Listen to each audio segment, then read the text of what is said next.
Ésaïe chapitre 48, verset 9. L'Écriture dit, à cause de mon nom, je suspends ma colère. À cause de ma gloire, je me contiens envers toi pour ne pas t'exterminer. Ésaïe 48, verset 9. Donc, à cause du nom de Dieu, il suspend sa colère. Donc, c'est dans ce nom qu'on voit environné d'arc-en-ciel. Donc, l'arc-en-ciel, c'est le nom. Cet arc-en-ciel-là, c'est le sang, en fait. Voilà pourquoi dans chez Noé, il dit, lorsque Noé fait le sacrifice, j'ai enseigné ça dernièrement, Noé sort de l'âge et il fait un autel et il fait le sacrifice des animaux purs. On dit qu'une odeur, une bonne odeur s'est levée. Et Dieu a senti cette odeur. Et j'ai expliqué qu'il aime le parfum. Maintenant, lorsque ce parfum monte, il dit, je ne détruirai plus la terre. Amen. Pourquoi? Parce que Noé a sacrifié. Et l'odeur de ce qui était sur l'autel était une odeur agréable qui suspend la colère de Dieu. Donc le geste de Noé est un geste prophétique. Donc celui qui a été sacrifié, c'est Jésus. Et l'odeur du sacrifice de Jésus suspend la colère de Dieu. Voilà pourquoi l'Écriture dit, il n'y a plus de condamnation pour ceux qui sont en Jésus-Christ. Donc, ceux qui étaient dans l'arche de Noé, le déluge n'a pas eu raison d'eux. Donc, si on comprend donc ce mouvement prophétique, et surtout cette chose de parfum, j'insiste dessus. Le parfum, c'est ce qu'il aime, le parfum d'une agréable odeur. Je ne parle pas du parfum de Sephora. Parce que les gens sont têtus. Ils vont aller acheter le parfum. Bon, on a dit que le parfum, non. Je ne parle pas du parfum de Sephora. Le parfum du sang pur. Alors, je lis ça encore.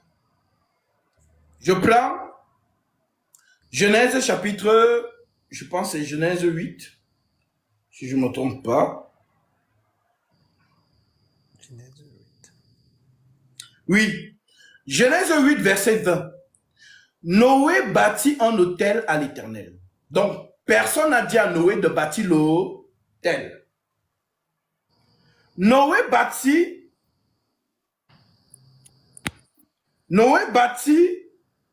un autel à l'Éternel. Il prit de toutes les bêtes pures et de tous les oiseaux purs, et il offrit des holocaustes sur l'autel. Donc, les bêtes pures marchent sur la terre. Les oiseaux purs volent dans le ciel. Les aigles ont vu. Qui marche sur la terre? Israël. Qui vole dans le ciel? Les étoiles. L'Église. Oh. Vous êtes la lumière du monde. Que votre lumière luise dans les ténèbres. La lumière, c'est l'étoile. Voilà pourquoi il dit à Abraham, regarde le sable de la mer.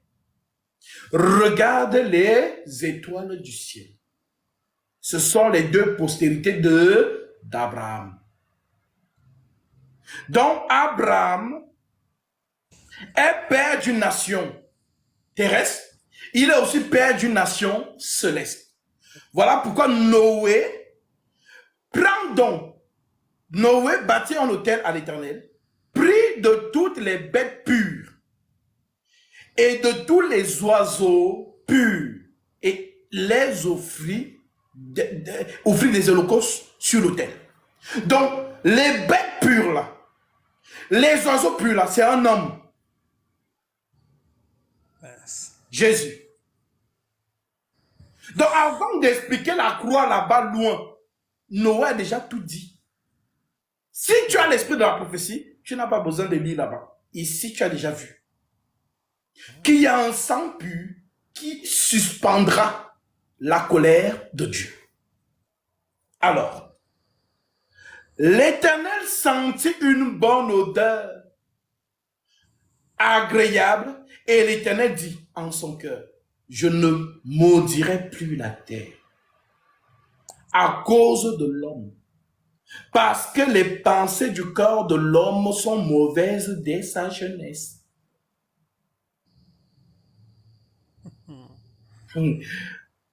Les pensées de l'homme sont mauvaises dès sa jeunesse. Il est en train de nous dire que l'homme est né jeune. Il parle de qui? Adam. Adam est venu sur terre à 30 ans. Adam n'a pas été bébé. Comme Adam est jeune, les pensées de l'homme sont mauvaises depuis sa jeunesse. Donc ça sert à rien que je le fouette tous les jours. Il est pécheur depuis sa jeunesse. Alors, c'est pas pour lui que je pardonne. Je pardonne pour le parfum que j'ai senti. Je ne gère plus l'homme. Le parfum fait en sorte que l'homme, tu as la chance. Le parfum. L'Éternel sentit une odeur agréable et l'Éternel dit à son cœur, je ne maudirai plus l'homme, je ne maudirai plus l'homme. Parce que les pensées du cœur de l'homme sont mauvaises dès sa jeunesse. Et je ne frapperai plus tout ce qui est vivant comme je l'ai fait. Tant que la terre subsistera, les semailles et les moissons, le froid, la chaleur, l'été, l'hiver, le jour, la nuit ne cesseront point. Chapitre 9, verset 1. Dieu bénit Noé et ses fils et leur dit, soyez féconds, multipliez et remplissez la terre. Vous serez un sujet de crainte et d'effroi pour tout animal de la terre. Donc avant que Jésus nous dise, voici, je vous ai donné le pouvoir de marcher sur toute la puissance de l'ennemi, de marcher sur les serpents et sur les scorpions. Dieu a déjà dit ici, à Noé et à ses fils. Noé, c'est Jésus. Et les fils de Jésus, c'est nous. Alors, vous serez un sujet de crainte et d'effroi pour tout animal de la terre, pour tout oiseau du ciel. Les oiseaux du ciel, ce sont les esprits déchus. Ici. Pour tout ce qui se meut sur la terre, et pour tous les poissons de la mer, ils sont livrés entre vos mains. Je vous ai donné le pouvoir de marcher sur toute la puissance de l'ennemi. Donc vous voyez que toutes les prophéties sont ici. Jésus ne les accomplit que. Il n'a rien improvisé. Il ne fait que vous répéter les choses que les gens n'ont pas vues. Voilà pourquoi lorsqu'il apparaît à Jean, il parle à Jean derrière, pas devant. Jean dit, je me tournais pour savoir quelle était la voix qui me parlait. Mais pourquoi il se tourne? Pour regarder le passé. Parce que tout a été expliqué dans le passé. Ce sont les gens qui n'ont pas les yeux des aigles pour voir que tout a été expliqué dans la loi. Dans la loi, les prophètes sont devenus un homme. Donc Jésus vient accomplir ce qui est écrit. Maintenant. Wow. Et pour tous les poissons de la mer, ils sont livrés entre vos mains. Tout ce qui se meut et qui a vie vous servira de nourriture. Je vous donne tout cela comme herbe verte. Seulement, vous ne mangerez point de chair avec son sang. Avec son sang. Sachez-le aussi, je redemanderai le sang de vos âmes, et je redemanderai à tout animal, et je redemanderai l'âme de l'homme à l'homme, à l'homme qui est son frère. Si quelqu'un verse le sang de l'homme par l'homme, son sang sera versé.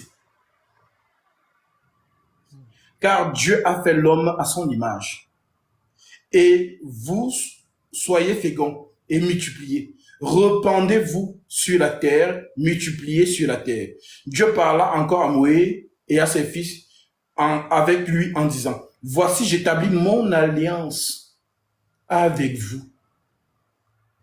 et à votre postérité après vous, avec tous les êtres vivants qui sont avec vous, tant les oiseaux que le bétail, et tous les oiseaux de la terre, soit avec tous ceux qui sont sortis de l'arche, soit avec tous les animaux de la terre. J'établis mon alliance avec vous. Aucune chair ne sera plus exterminée. Dans mon alliance, aucune chair ne sera plus exterminée par les eaux du déluge. Il n'y aura plus de déluge pour détruire la terre. Ça, c'est trop profond. Il parle ici de l'église.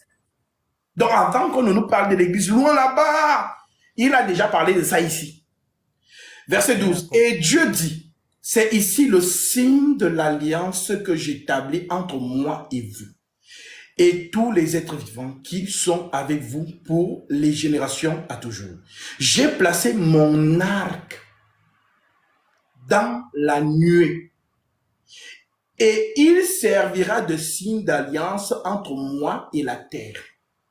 Quand j'aurai rassemblé des nuages au-dessus de la terre, l'arc paraîtra dans la nuit, et je me souviendrai de mon alliance entre moi et vous, et tous les êtres vivants de toute chair et les oiseaux ne deviendront plus un déluge pour détruire toute chair. L'arc sera dans la nuit, et je la regarderai pour me souvenir de mon alliance perpétuelle entre Dieu et tous les êtres vivants, de toute chair qui est sur la terre. Et Dieu dit à Noé, tel est le signe de l'alliance que j'établis entre moi et toi, entre moi et toute chair qui est sur la terre. Donc, le signe là, il dit que c'est l'arc. Maintenant, l'arc là, c'est quoi? C'est le sang. Maintenant, ce sang-là fait en sorte que quand il est fâché là-bas, il veut bouger. L'arc apparaît que, hey, calme-toi. Il dit, je suis Dieu, j'avais dit, je ne peux pas aller au-delà de ma parole. C'est dans ce signe qu'on retrouve sur le linteau de la porte, dans Genèse 12, Exode 12. Il a mis le sang sur la porte. Lorsqu'il descend, si ta porte a le sang, il passe, il ne te touche pas. Si ta porte n'a pas le sang, ravage. Donc, lorsqu'on voit donc Apocalypse chapitre 11, Apocalypse chapitre 4, on dit que donc le trône est environné de l'arc. Ça veut donc dire que le lion est enchaîné. Et qu'est-ce qui enchaîne le lion? C'est l'arc. Il ne peut pas bouger. Tant que l'arc est là, il ne peut pas bouger. Voilà pourquoi on appelle le temps de l'arc le temps de la grâce. Entrer dans la grâce tant que le sang n'a pas séché. Parce que le sang là va sécher et le lion va sortir. Et quand le lion sort, c'est extermination. Lisons. Ésaïe 13. Nous voyons comment le lion sort donc maintenant. Ésaïe 13. Verset 1. Oracle sur Babylone. Révélé à Ésaïe, fils d'Amos. Sur une montagne nue, dressez une bannière, la guerre. Élevez les voix vers eux, faites des signes avec les mains, et qu'ils franchissent les portes des tyrans. J'ai donné des ordres à ma sainte milice, l'armée. J'ai appelé les héros de ma colère, ceux qui se réjouissent de ma grandeur. On entend une rumeur sur les montagnes, comme celle d'un peuple nombreux. On entend un tumulte de royaumes des nations rassemblées. L'Éternel des armées passe en revue l'armée qui va combattre. David, le lion. Donc il regarde si l'armée est bien positionnée. Ils viennent d'un pays lointain. Quel pays? De l'extrémité des cieux. Donc les gens seront en train de manger au restaurant. Subitement, ils vont entendre, comme si la tête tremble, un bruit Ça vient d'où? C'est là ils vont donc avoir la fameuse écriture qui dit et tout œil le verra, même ceux qui l'ont percé. Donc qui apparaît? On dit, il vient d'un pays lointain, de l'extrémité des cieux. L'Éternel et les instruments de sa colère vont détruire toute la contrée. Gémissez, car le jour de l'Éternel est proche. Il vient comme un ravage du Tout-Puissant, le tsunami. C'est pourquoi toutes les mains s'affaiblissent et tout cœur d'homme est abattu. Ils sont frappés d'épouvante et de spasmes et les douleurs les saisissent. Ils se tordent comme une femme en travail. Ils se regardent avec, les uns les autres avec stupeur. Leur visage est enflé. Voici le jour de l'Éternel arrive. Jour cruel et de colère et d'ardente fureur, qui réduira la terre en solitude et en exterminera les pécheurs. Car les étoiles des cieux et leurs astres ne feront plus briller leur lumière. Le soleil s'obscurcira dès son lever, Israël. La lune ne fera plus luire sa clarté, Israël.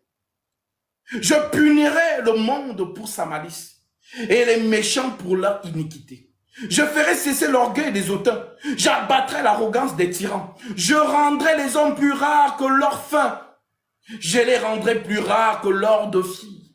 C'est pourquoi j'ébranlerai les cieux et la terre sera secouée sur sa base par la colère de l'Éternel des armées au jour de son ardente fureur. Voilà le jour lorsque l'arc va sécher. Donc nous qui sommes là, le sang est accessible. Le sang est encore là. Le lion est enchaîné. Le sang de Jésus apaise la colère. C'est ce qu'il dit, j'ai lu ici, Ésaïe 48. À cause de mon nom, je suspends ma colère. Donc pendant que l'arc est là, entrez vite dans la grâce. Parce qu'après là, on parle comme ça, les gens écoutent juste des paroles. Mais ce sont des prophéties qui prendront corps. Lorsqu'on parle de l'histoire de Noé, est-ce qu'on était là? Mais lorsque Jésus a parlé, il s'est référé à Noé. Le temps de la fin sera comme au temps de Noé. Car dans les jours qui précédaient le déluge, les hommes mangeaient et buvaient, se mariaient et mariaient leurs enfants dans la vie, sans s'en douter de rien, jusqu'au jour où le déluge vint et les emporta tous.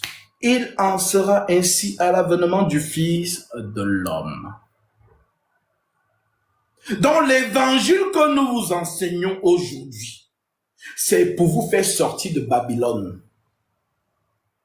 Venez entrer dans l'arche de Noé. Nous sommes les prédicateurs de la justice de cette génération, les ouvriers de la 11e heure, les derniers. C'est pas moi qui le dis, Matthieu 20. Je lis, puis je redonne la parole aux frères, pour que les gens comprennent ce qui se passe. Voilà, parce que on a dit à Noé qu'il était fou. Donc, ne soyez pas étonnés qu'on nous dise la même chose. Voilà, c'est Salomon a dit il n'y a rien de nouveau sous le soleil. Ce qui a été, c'est ce qui est et c'est ce qui sera. Il n'y a rien de nouveau sous le soleil. Alors, nous lisons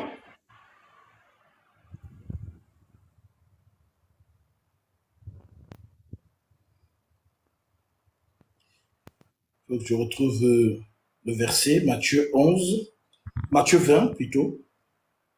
Voilà. Matthieu 20, verset 1. Car le royaume des cieux est semblable à un maître de maison qui sortit dès le matin afin de louer des ouvriers pour sa vigne. Il convint avec eux d'un denier. Leur salaire, c'est un denier par jour, et il les envoya à sa vigne. Donc, les prophètes ont été appelés le matin. Il fait froid. Celui qui se réveille à 5 heures, 4h30 pour aller au travail, c'est la fraîcheur le matin. Donc, c'est pénible. Voilà pourquoi on tuait les prophètes et ainsi de suite. Il sortit vers la 3e heure et il en vit d'autres qui étaient sur la place sans rien faire. Il leur dit, allez aussi à ma vigne. Et je vous donnerai ce qui sera raisonnable. Et ils allèrent, il sortit de nouveau vers la 6e heure. Et vers la 9e heure. Ça, ce sont les apôtres. Étant sorti vers la 11e heure, il trouva d'autres étaient sur les places et il leur dit, pourquoi vous tenez-vous ici toute la journée sans rien faire? Il lui répondit, c'est que personne ne nous a loués. Alors aussi, allez aussi à ma vigne, là, dit-il. C'est nous. C'est nous. Les ouvriers de la 11e heure. Quand le soir fut venu, c'est ce que Paul prophétise, que lorsqu'il viendra, c'est la nuit. Quand le soir fut venu, le soir, les autres ont travaillé. Les prophètes le matin. Jean-Baptiste, qui annonce le soleil. Les apôtres ont travaillé. Ils ont subi des atrocités. Maintenant, nous, on arrive. Quand tout le travail a été fait, quand le soleil n'est plus à son zénith, car à midi, en plein midi, on ne peut pas fixer le soleil. Il fait chaud. Mais vers le soir, 18h, 19h, le soleil qu'on ne pouvait pas fixer à midi, on le regarde avec admiration. On appelle ça le coucher du soleil. On boit du champagne en regardant le coucher du soleil. Et on voit que les nuages sont teints de rouge parce que le soleil a dévoré et a répandu le sang pendant son règne. Maintenant, le soir venu, c'est maintenant le crépuscule. C'est beau à voir. C'est nous les ouvriers. Voilà pourquoi lorsque nous expliquons, tu comprends bien les Écritures. Paul vous a expliqué ce que je vous dis là. Mais son langage était comme si, tellement simple que vous ne compreniez pas. Lorsqu'il vous parle de l'ange de lumière, vous n'avez pas compris qu'il vous a parlé de Gabriel. Lorsqu'il vous parle à un signal donné, à la voix d'un archange, au son de la trompette, le Seigneur descendra du ciel. Vous n'avez pas compris qu'il vous a parlé de Michael. Dont les totaux spirituels sont perdus.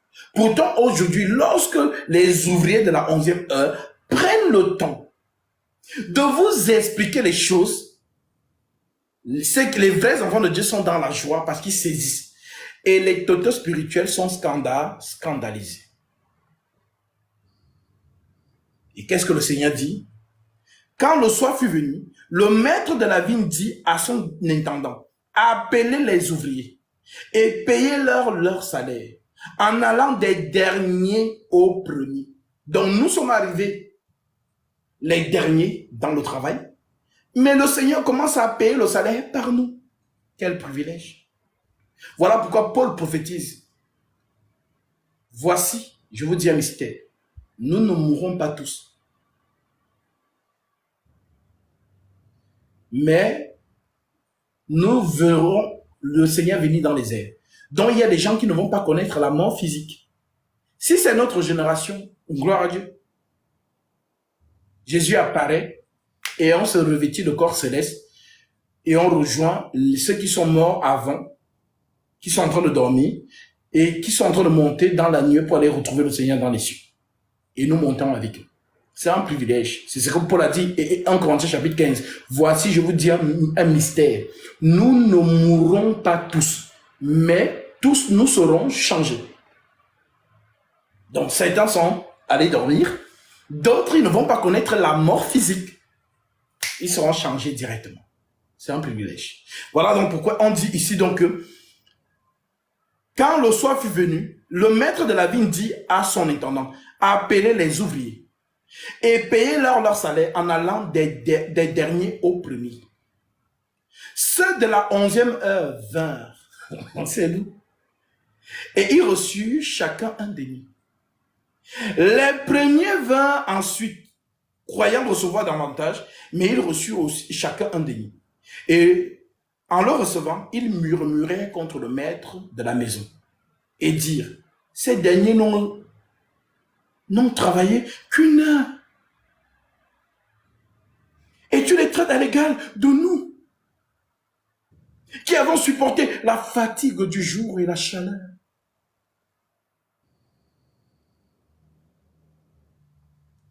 C'est le Seigneur. Il répondit alors à l'un d'eux, mon ami, je ne te fais pas tort. N'es-tu pas convenu avec moi un denier? Prends ce qui te revient et va-t'en. Je veux donner à ce dernier autant qu'à toi. Ne m'est-il pas permis de faire de mon bien ce que je veux? Ou vois-tu du mauvais œil que je sois bon? Ainsi les derniers seront les premiers et les premiers seront les derniers. Alors, le ministère-ci, que vous voyez dans cette génération, c'est le ministère qui vous ramène au roc. Tous ceux qui sont encore retenus captifs dans les fausses doctrines doivent entendre la parole bien expliquée de Jésus-Christ et revenir se baser sur le roc. Voilà pourquoi nous ne prêchons pas au-delà de ce que les apôtres ont prêché. Nous répétons leur enseignement fidèlement. Ce sont les gens qui n'ont pas compris que Jésus a parlé, que Paul a parlé de Michael, Jésus-Christ, et il a parlé de Gabriel, ange de lumière. C'est eux qui n'ont pas compris. Donc si vous comprenez, gloire à Dieu. Amen. Voilà mon frère. Donc, pour répondre plus carrément à ta question, le sang là, c'est ce qui permet en sorte que le lion soit encore retenu. Parce que tu as vu dans Genèse, il dit que lorsque je voudrais frapper la terre, l'arc paraîtra. Donc l'arc qui apparaît, c'est l'intercession. Et on dit qu'il fait quoi? Il est à la droite. Il est allé comparaître pour nous, pour intercéder. Voilà pourquoi le Saint-Esprit aujourd'hui nous justifie. Le rôle du Saint-Esprit dans le tabernacle de l'enfant de Dieu, c'est de le justifier. Le Saint-Esprit te dit que on dit le consolateur. C'est pas quelqu'un qui te juge. Bon, Vanessa, je te donne mon esprit, mais si demain tu pêches, je le reprends. Toto spirituel, ce n'est pas notre Jésus. Ça, c'est le Jésus, je ne sais pas de qui. Mais notre Jésus, lorsqu'il t'accorde son esprit, il n'y a plus de condamnation pour ceux qui sont en Jésus-Christ. Et si vraiment Vanessa est une enfant de Dieu, Vanessa n'aura pas le zèle d'aller courir pour vivre comme Jésus m'a sauvé. Je vis une vie d'impudicité. Non! Un enfant de Dieu a le zèle pour les œuvres de la lumière. Maintenant, s'il m'arrive de tomber, je me relève. Mais je ne cours pas pour aller tomber parce que ce n'est pas ma nature. Je dois manifester les œuvres de la lumière. Faire du bien n'est pas un exploit, c'est ma nature. Quand on enseigne comme ça, celle qui me suit ou celui qui me suit a l'amour de Jésus. Et il comprend maintenant que non. Je fais les choses parce que je vais rendre hommage à mon Père.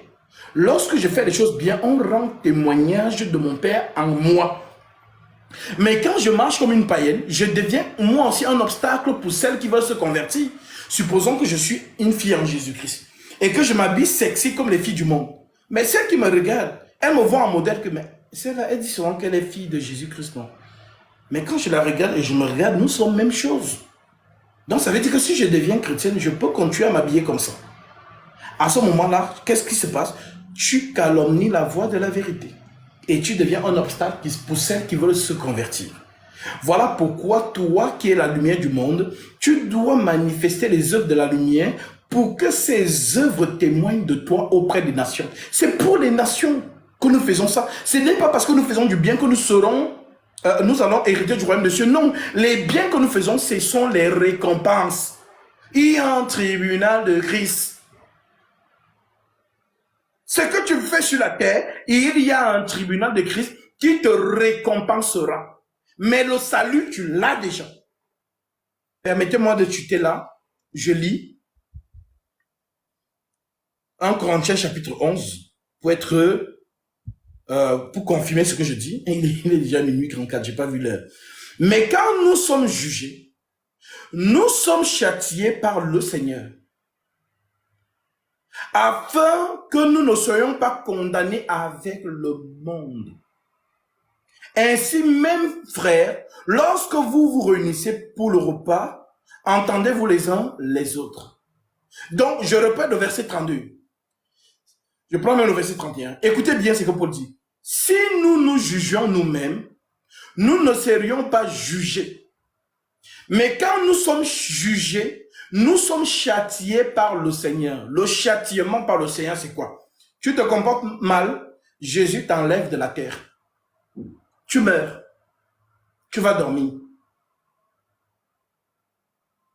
Maintenant, comme tu vas dormir, tu vas seulement te réveiller pour le royaume. C'est ce que nous voyons avec ce frère dans 1 Corinthiens chapitre 5 qui couche avec une femme de son père, dont sa belle-mère. Paul dit, ah, comment celui qui a fait son mieux de vous, vous n'avez pas été capable de le ôter parmi vous. Moi et vous, notre esprit étant en communion, j'ai déjà jugé un tel frère pour qu'il soit voué à Satan pour la destruction de la chair et que son esprit soit sauvé au jour du Seigneur. C'est ça ici. Ainsi, mes frères, lorsque, verset 32, verset 31, si nous nous jugeons nous-mêmes, nous ne serions pas jugés. Mais quand nous sommes jugés, nous sommes châtiés par le Seigneur, afin que nous ne soyons pas condamnés avec le monde. Donc, quand papa te chicote un peu, voilà, c'est pas parce qu'il t'a tapé, qu'il te rejette que tu n'es plus mon enfant. Non. Il te tape parce que tu te comportes mal. Maintenant, tu vas dormir. Comme ton père te dit, va dans la chambre. Et ça, c'est parce qu'il t'a dit, va dans la chambre, que ce n'est plus ton père. C'est ce que Paul explique. Donc, le Seigneur châtie ce que j'aime. C'est ce qu'il dit dans l'Apocalypse. Moi, je juge, je châtie ce que j'aime. Donc, mes bien-aimés frères en Christ, nous sommes des fils de la lumière. Ayons du zèle pour les œuvres de la lumière. Haïssons avec la dernière énergie toutes les faiblesses de la chair. Écoute-moi bien. Si ça arrive que tu tombes, relève-toi. Ne reste pas là en train de pleurer. Relève-toi et continue la marche. Parce que l'ennemi te réclamera toujours. Ah Seigneur, regarde ce qu'elle a fait. Seigneur, regarde, tu avais dit que... Voilà. Et il te réclamera toujours. Mais relève-toi. Et dis-toi qu'il n'y a plus de condamnation pour ceux qui sont en Jésus-Christ. Lève-toi et continue la marche. Si nous persévérons, nous régnerons aussi avec lui. Si nous le régnons, lui aussi nous régnera. Les enfants de Jésus-Christ qui ont l'Esprit Saint ne pourront jamais manifester l'apostasie. Jamais. C'est pas moi qui le dis, c'est Ésaïe 35, verset 8 que je lis. Ésaïe 35, verset 8. Et que tu dis,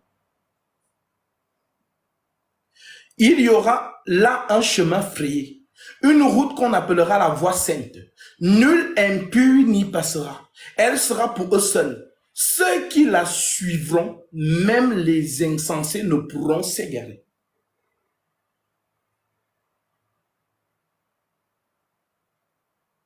Alors que la paix du Christ demeure dans votre esprit.